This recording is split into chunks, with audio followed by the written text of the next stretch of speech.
Je suis le porte-flambeau. Je peux venir m'asseoir devant la face de ces filles, je vais dire à tous les parents, venez.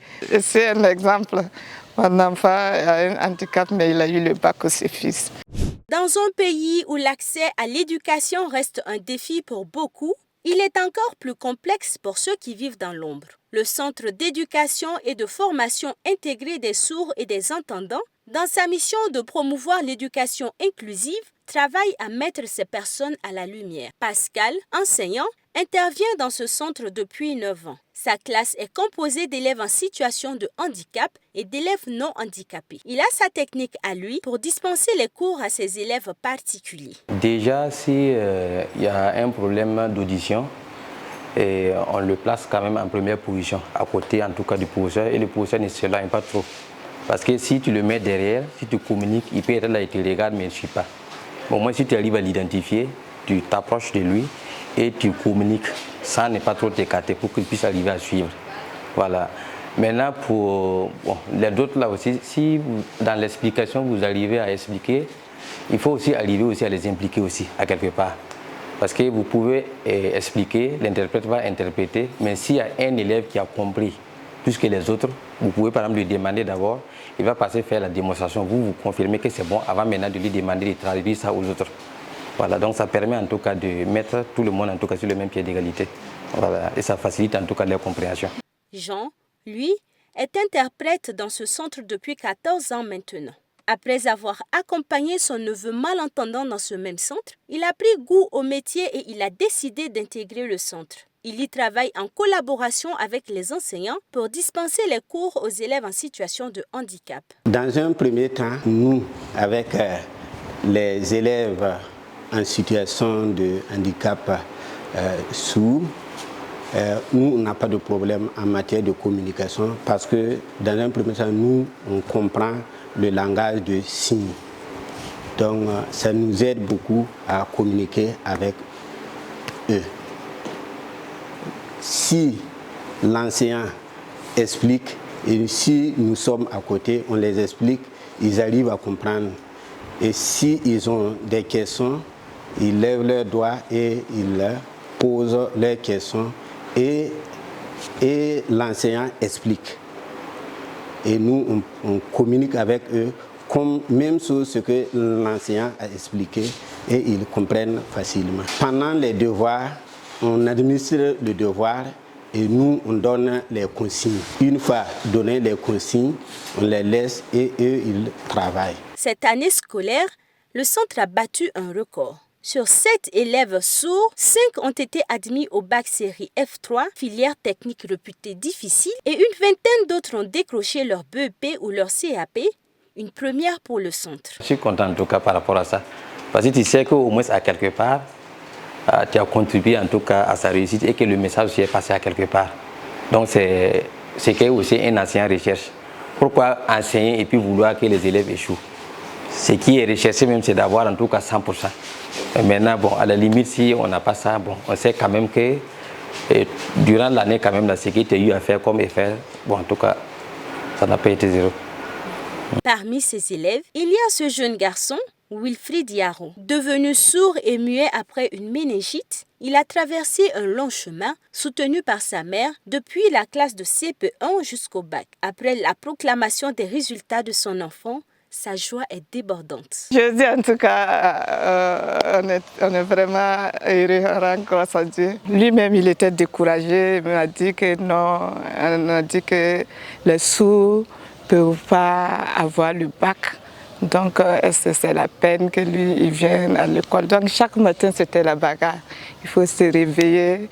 Et après, j'ai appris à l'école aussi qu'on avait mis un jeune homme à leur disposition pour les encadrer. Et entre-temps aussi, il ne partait plus là-bas. Que non, un sourd ne peut pas avoir le bac. Donc, pourquoi fatiguer son cerveau? Donc, ce n'était pas facile. Mais bon, on a tenu. Grâce à l'accompagnement de l'école et puis Dieu aussi a fait grâce. Au début, en tout cas, c'était faire des signes au hasard, mais bon, au CEFIS ici, on a eu la chance, une fois dans l'année, on a eu des formations. Les parents des enfants en situation de handicap. Moi, en tout cas aussi, je peux me débrouiller. Je marche la tête haute. Oui.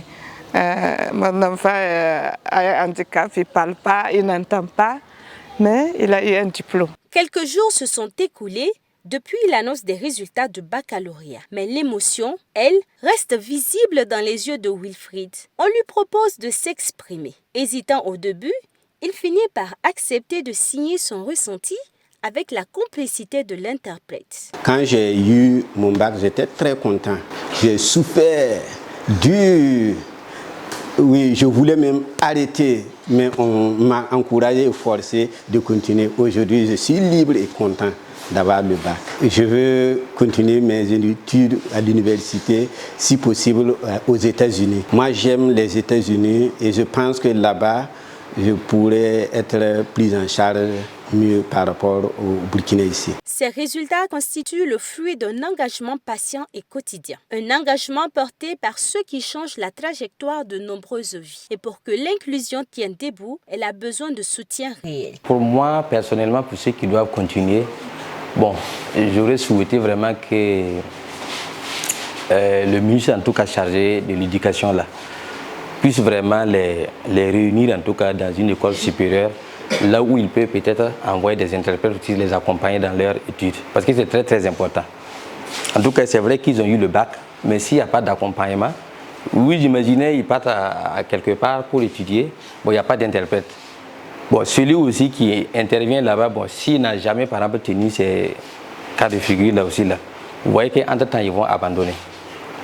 Voilà. Donc, si réellement on pouvait, tous les sourds qui ont pu avoir là, les orienter en tout cas dans une université là où on peut envoyer des interprètes, les épauler dans ce sens. Donc on va voir qu'en ce moment-là, ils vont continuer les études jusqu'à arriver là où ils veulent. Voilà, c'est très très important en tout cas pour moi. Si c'est nos partenaires ou bien nouveaux partenaires, nous leur demandons de vraiment venir en aide. Parce que nous avons des personnes sourdes et malentendants qui évoluent. Et cette année, on a 5 qui ont eu leur bac. Et pour aller à l'université, c'est un problème parce qu'il n'y a pas d'interprète. Donc nous leur demandons s'ils peuvent venir nous appuyer pour que nous puissions ensemble accompagner nos enfants en situation de handicap. Donc ça va beaucoup nous aider. Et encore plus, on va demander aux nouveaux partenaires ou bien aux anciens partenaires de tourner le regard vers les personnes en situation de handicap pour les encourager et les accompagner dans leur prise en charge. Le parcours de Madame Yaro est celui de tant de mères qui se battent en silence pour leur enfant en situation de handicap. À travers cette aventure avec son fils, elle donne une note d'espoir à tous ses parents vivant cette situation. Quand on est venu, tout était facile.